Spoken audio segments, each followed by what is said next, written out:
예, 오전 질의와 관련해서 좀 보충하겠습니다. 우리 디지스트의 손 원장님이나 또 다른 분들 관련해서 훌륭한 학자시고 또 연구를 통해서 우리나라의 기여한 부분에 대해서는 전혀 제가 다른 뜻이 없고 손상할 생각이 없습니다만 세금으로 운영되는 기관의 특정 자리에 계시면서 생겼던 일에 대해서는 지적하지 않을 수 없다는 말씀을 좀 이해해 주시면 좋겠고요. 차관님, 10월 8일 날 디지스트 이사회 임시이사회가 열렸는데 저희 회의록을 지금 보고 있습니다. 다 읽어봤는데 예. 조치를 9월 10일 날 요구했죠. 예. 그럼 한 달 이내에 뭔가 해야 되는 거잖아요. 뭐 이의가 있으면 그때. 예. 근데 9월 10일 날 요구했는데 10월 8일 날 한 달 한 이틀 남겨놓고 이사회를 열었습니다. 이사회 회의록을 읽어보면 이게 참 기가 찹니다. 제가 좀 어떻게 이럴 수 있나 싶은 정도의 생각이 드는데 여기에 유모 이사님께서 기획처장이 쭉 교화기부가 요청한 감사 결과로 요청한 내용을 쭉 보고를 하니까 유모 이사라는 분이 이분은 우리 총장님이 초빙 석자 교수로 2년짜리 초빙 석자 교수로 모셔온 분입니다. 그 총장님하고는 고용 피고용인의 관계입니다. 연봉 계약서를 보니까 가비 손상액을 이분으로 되어 있습니다. 이분이 이렇게 얘기를 합니다. 이게 연구 부정, 뭐 유용 이런 거 총장 개인의 문제가 아니라 시스템 문제 아니냐. 요즘 유치원이 이런 얘기를 합니다. 유치원이 회계 부정으로 돈 빼먹었다 그러니까 그 제도가 부실해서 그런 거 아닙니까? 라고 얘기하는 거랑 아주 흡사합니다. 이분이. 또 하나요. 펠로우 문제와 관련해서 이렇게 말씀하십니다. 이게 직권남용이라고 과기부가 분명히 적시를 했는데 룰을 어긴 거니까 제 생각에는 고치면 되겠지요. 대한민국의 룰을 어기면 고치면 된다는 해법이 이게 말이 됩니까? 룰을 어겼으면 거기다 농당히 처벌을 해야지 고치면 된다라는 대답이 이게 해석이 나오는 것 자체가 좀 납득하기 어렵고요. 이분이 뭐라 그러냐, 성추행에 대해서 뭐라 그러냐 하면 학생들 간 성희롱 사건이 일어난 것을 총장이 다 해야 합니까? 총장이 그렇게 한가한 자리가 아니지 않습니까? 이분 서울대 교수 지내셨던 분이에요. 교육자십니다. 교육자분이 이 성희롱 건에 대해서 총장이 그렇게 한가한 자리냐, 그거 알아야 되는 자리냐 이렇게 얘기하면 이게 납득이 됩니까? 대한민국 최고의 지성이라고 하시는 분들이 이렇게 발언하고 있습니다. 예? 이 피해자는요, 휴학하고 자퇴했습니다. 심하게 말하면 인생이 망가진 겁니다. 그런데 어떻게 이렇게 얘기를 합니까?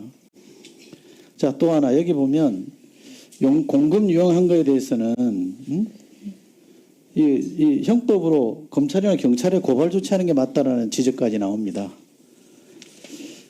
자, 그런데 이게 백미가 뭐냐면 이런 논의를 쭉 하다가 우리 총장님이 잠시 들어가서 심경을 고백하는 시간도 줍니다. 기회를 줍니다. 뭐 그럴 수 있다고 치죠.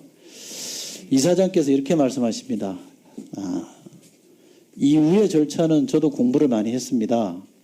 임원 직무 청렴계약 운영 규정이라고 하는 것이 있습니다. 이게 무슨 말이냐면 과기부가 요구한 거는 디지스트 정관 22조 3항 임원의 선임과 해임에 관한 사항입니다. 여기는 이 조항에는 감봉 조항이 없습니다. 그래서 이분이 이사장 직무대행 하시는 분이 공부를 많이 해서 방법을 찾아냈습니다. 그래서 청렴계약이라는 운영 규정을 찾아낸 겁니다. 이걸 가지고 적용하겠다고 해서 쭉 이어집니다. 기가 막히게 처음에는 이 이사분들이요, 경고하자는 걸로 얘기합니다. 그나마 과기부 참석한 국장이 그걸로는 안 된다 그래서 지금 감봉으로 간 거예요. 이 이사분들이 누구냐면요, 펠로우 규정 바꿔서 펠로우 임명할 때 동의해줬던 분들입니다. 이 이사분들도 책임이 있는 분들이에요. 그런데 반성은 하나도 없고 뻔뻔스럽게 전부 이걸 별일 아니라고 넘어가자고 하신 분들입니다. 이걸 과기부가 수수방관하고 있을 게 말이 됩니까? 차관님? 예. 과기부 감사에서 요구한 게 5가지인가 6가지입니다. 그죠? 총장 재임 기간에 3개, 재임선이 2개죠. 예? 그중에 이런 것도 있습니다. 부패행위 신고자의 신원을 사실상 알 수 있게끔 총장님이 말씀하셨어요. 그래서 상당한 보응을 하겠다. 보응이란 말은 오늘 처음 들어봅니다만 공개 발언합니다. 이거는요. 부패방지 및 국민권익위원회의 설치와 운영에 관한 법률 제88조 인적사항 공개 등의 금지 위반에 죄에 해당됩니다. 그다음 연구의 부정사용에 대해서는 형법, 업무상 횡령과 배임죄에 해당됩니다. 이거 어떻게 해야 됩니까? 감사규정에 의하면 형사고발해야 되는 거 아닙니까?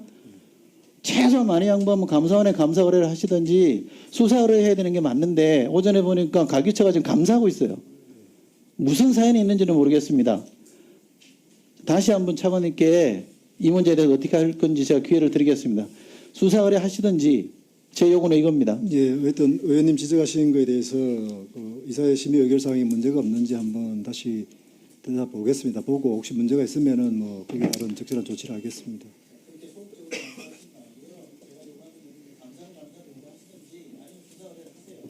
예, 검토해 보겠습니다. 제가 말씀드린 이 유모 이사라는 분은요, 구조적으로 이사 자격 여기 의결에 참여하면 안 되는 분입니다. 왜? 규정에 그렇게 되어 있습니다. 규정에 재척 사유에 들어가시는 분이에요. 이분은 총장과 특수한 게 있는 사람이에요. 그리고 의결에 참여하면 안 되는 겁니다. 근데 참여해서 사인까지 했어요. 예. 이사 의결은 무효입니다. 무효. 참, 차관님 예. 그렇게 소극적으로 하실 거예요? 한번 예, 의원님 지적하신 거에 대해서 한번 면밀히 검토하겠습니다. 검토해서 어떻게 하실 겁니까? 그 결과에 따라서 뭐 필요한 조치를 하겠습니다. 차관님. 예, 그 결과에 따라서 그 검토를 해보고 거기에 따라서 뭐 아까 의원님 말씀하신 대로 뭐 그렇게까지 뭐 갈 수도 있고 또 뭐 검토를 해보겠습니다 일단. 예.